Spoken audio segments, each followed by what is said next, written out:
Hello guys! Kumusta po kayo dyan guys? Ito ako si Nate Sumpa. Ito po ang gagawin ko ngayon. Ibablog ko po ngayon ang tips para mabilis matuto ng gitara. Yung mga ilang tips na kailangan nating malaman para matuto tayo mag-gitara. Para sa mga beginner, intermediate, or hindi pa marunong mag-gitara. Yeah. Narito ang ilang malang tips para mas magaling mo mag-gitara. Una, simulan sa mga pangunahing kaalaman. Halimbawa, matutunan muna ang mga parts ng gitara, tamang paraan ng pagtugtog, at ang mga pangunahing chords tulad ng C, D, D, at E minor. Number 2, regular na practice. Maglaan ng kahit 15 to 30 minutes araw-araw para sa consistent na pag-aaral, pagtugtog upang mas mabilis mong ma-master ang mga chords at technique. Gamitin ang mga online resources, yan ang pangatlo natin. Manood ng tutorial, videos, makinig sa mga kanta, gumamit ng mga app. Ito na app, gamitin nyo. Kasi dyan tayo mga tutugtog. Magaling sumikap yan natin. Sa katagalan, ma-master natin yan. Mga apps na tumutulong, yun ang gagamitin natin pag-aaral ng gitara. Number 4, magkaroon ng tiyaga at pasensya. Ganon, hindi agad-agad matututo, kaya malaga magtiyaga. Sabi mo nga, sipag at tiyaga, may nilaga. Yan! Tsaka huwag mo walang ng gana. Karamihan kasi sa atin na wala ng gana pagka natutulog ka na, tapos biglang tumigil. Ang bihira yan. Wala, di yan matututo kasi tumigil na siya. Sabi dito sa number 2 tips, maglaan ng kahit 15 to 30. Kung gano'n, tinengga mo, wala, di ka rin matututo. Makakalimutan mo yun, mga pinag-aralan mo. Number 4, yan yung tips ko. Number 4, magkaroon ng tiyaga, pasensya. Hindi agad-agad matututo, kaya malagang pagiging tiyaga. Yan. Number 5, before pala yan, promote ko lang yung kanta namin, NJS Band. Ito, sunod po namin to ngayong copy namin yung itong kantang to, background music ko. Isa po yan sa mga nagawa kong kanta, compose. Ilabas ng saya ba, NJS Band. Salamat po sa mga tumatangkilik sa amin. Alam niyo na, mga kanta, bagong gawa. Salamat po sa mga nag-subscribe, nag-views. Appreciate po namin yan. Ito nga po pala si Chloe. Chloe, mag-hi ka nga sa anak. Ano masabi mo, Chloe? Ano masabi mo? Yahoo! Wala na, blanco siya guys, na blanco. Ito ngayon, ito po yung background namin na song is naka-copyright na po namin.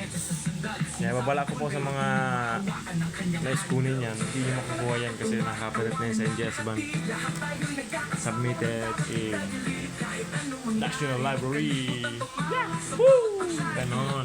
Yun guys, ito pa set sa mga nakampose ko, pero di pa ito na unpublished pa to, pero nai-submit na rin namin sa National Library.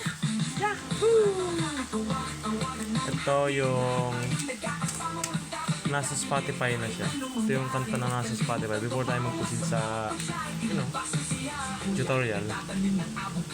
Nasaan na ba yun?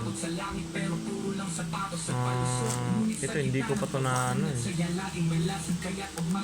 itong isang ito hindi ko pa ito na-upload sa Spotify.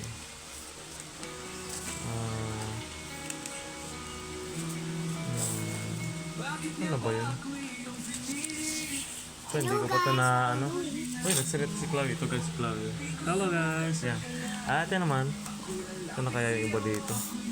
Nawawala yung ibang tingnan ko nga dito. Ito is, kasi ito sa sample ko na ano na namin sa Spotify. I May Love Video by Anjas Band. Pag sinerch nyo yan sa YouTube, pati sa YouTube, sa lahat ng social media platform, search nyo yan, guys. Legit yan, guys.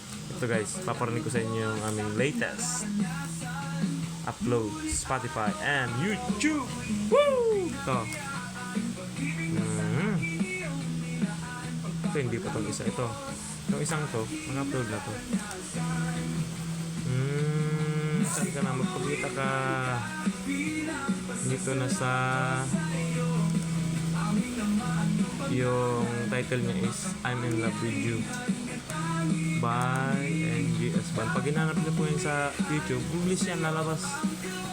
Yun siya nga pala, guys. Another video ko, gagawa din ako ng vlog kung paano kikita sa YouTube kahit hindi ka pa monetize. Ngayon ka lang yan natutunan, guys. See you on the next video about dyan. Usual po kayo sa amin at Nates Band TV. Pangalan na aking YouTube channel. Ito po. Yan, pakinggan natin yung yun, lakas. Tingnan ko. Napalakas ko ah. Tingnan natin. Yan. Yan po is available na sa Spotify. Yun. YouTube. All social media platforms. Available na po yan. Tingnan ko lang. Yan guys. Ito nga pala si Chloe. Hello guys. Hello pa Chloe dali. Nagsusulat siya ngayon. Birthday po niya bukas. Alright. Kaya nag-vlog ako kasi mag-birthday na bukas eh. 4 years old na yun. Yan pong background na yan. Please support our original composition. Gawa ko po yan. And sa mga araw dito siguro tuturo ako kung paano mag-compose ng kanta. Pero ngayon, ito muna. Continuation, tips para mabilis matuto mag-gitara. Ganon. Ito. And balik tayo sa topic natin guys. Ito. Number 5. Number 5 tips. Mag-ukit ng plano, mag-set ng mga malinaw na goals. Yun, hinanya natin yung background. Ano ba yan? Ano naman tong sounds na to? Yan. Yan, mag-ukit ng plano. Ibig sabihin, mag-set ng mga malinaw na goals. Gaya ng pag-aaral ng isang kanta. Yun, syempre, sauluin mo yung kanta na paborito mo. Para wait lang, nag-vlog ako. Ayan. At sauluin mo yung kanta. Pag nasa ulo mo na yung kanta, syempre, mag-gitara mo yan. Alam mo, sa ano mo, kumbaga yung memory mo, mas maulit-ulit. Magtutunan mo yan. And, syempre, ito na. Kaya nga, sabi dito, number 5, mag-ukit ng, para ma-ukit sa isip mo kasi. Yan guys, kaya mo. Pag nag-set ka ng malinaw na goals, syempre, sinaulo mo, araw-araw mo pinakinggan. Tapos nanood ka, sabi sa tips number 3, manood ng mga tutorial, makukuha mo yun. Konti-unti lang. Tapos, number 2 tips, 15 to 30 minutes, araw-araw. Legit yan guys. Mag-ukit ng plano, sabi sa number 5, mag-set ng mga malinaw na goals, gaya ng pag-aaral ng isang kanta. Sauluin mo yung kanta, bawat linggo, buwan, pag saulo mo na yung kanta, upang maging organisado ang iyong pagsasanay. Makabisado mo kasi yan. Kanta pa ulit-ulit yan. Number 6 tips. Humingi ng gabay. Yun, yung pinaka-importante sa lahat. Kaya ko dati, yung tatay ko is gitarista yan, kumakanta pa yan. Kaya, yan, nagabayan niya ako sa may advisor ako. Bago siya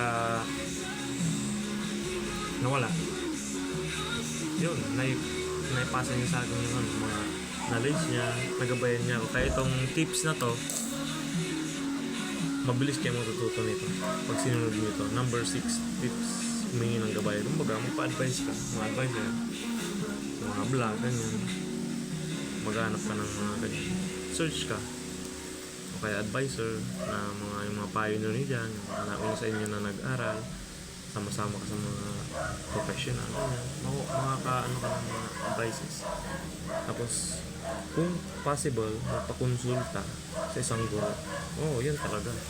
Lalo yung mga nakapag-aral ng college na ganyan. Pero dito kasi sa atin, kahit di na, yung mga galing tayong mga Pilipino, magpakonsulta sa isang guro upang matutunan ng tama ang mga technique. Yun, may technique ka sa pag-gitara, basta-basta yan. Kaya, kailangan yung magpakonsulta. Humingi ng gabayan para maiwasan ang maling pag-aaral. Yun, marami na kasi sa YouTube din na puro mga kinopyahan tapos similar lang, ganun, pare-parehas na. Iba pa rin yung may advisor, mga music advisor, para makabuo ka ng sarili mong technique. Yon guys, number 6. Tips number 7. Next, mag-enjoy sa pag-aaral. Yan ang pinaka the best. Gawin mong libangan, enjoyment, yan, sa pag-aaral ng gitara. Kasi kung una pa lang, parang kaya ko na, wala na, hindi mo maano yan kasi walang, bukan di ka nag-enjoy. Dapat mag-enjoy ka sa pag-aaral ng gitara. Piliin ang mga kantang gustong-gusto mo. Yan ang pinaka sikreto para mas maging masaya ang iyong practice at mas madali kang matututo. Yan guys, yan ang pinaka the best. At bukod dyan, sa 7 tips, meron pa akong additional number 1 tips. Most important tips. Number 8. Ito, wala to sa... Hindi, number 8 pa lang. Number 8. Hindi pa 9. Yan. At number 8, pinakamahalaga. Kung ikaw ay mag-aaral ng gitara, kailangan bumili ka ng sarili mo. Hindi yung hiram-hiram ka lang. Kasi pag nanghiram ka lang, ang matututunan mo ay hiram din. Yun guys. At yan naman natin puputulin ng ating video. Next video, pwede ako magturo ng paggawa ng kanta, paano mag-compose ng isang kanta, gumawa ng kanta, ilang tips, mga tips bibigay ko. Woo! And guys, at yan naman natin puputulin. Salamat sa panonood. Please subscribe our YouTube channel, Nate's Band TV. Yan. Marami po akong mga ginawang kanta dyan. Wala, nagsalita siya. Woo! Ano masabi mo, Chloe? 7 daw. Yan, kaya yan, magagawa na kami ulit ng mga panibago, mga kanta songs, more and more songs. Hello guys! Ano masabi mo? Hello guys! Yan, nag-hello siya. Kaya, yan na muna.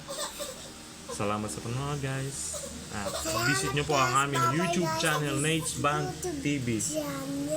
Maraming salamat. Marami po kaming kinompose doon na kanta. Anything. Fingerstyle, guitar, gano'n. Tutorial. Peace out. Yun na muna. Bye-bye.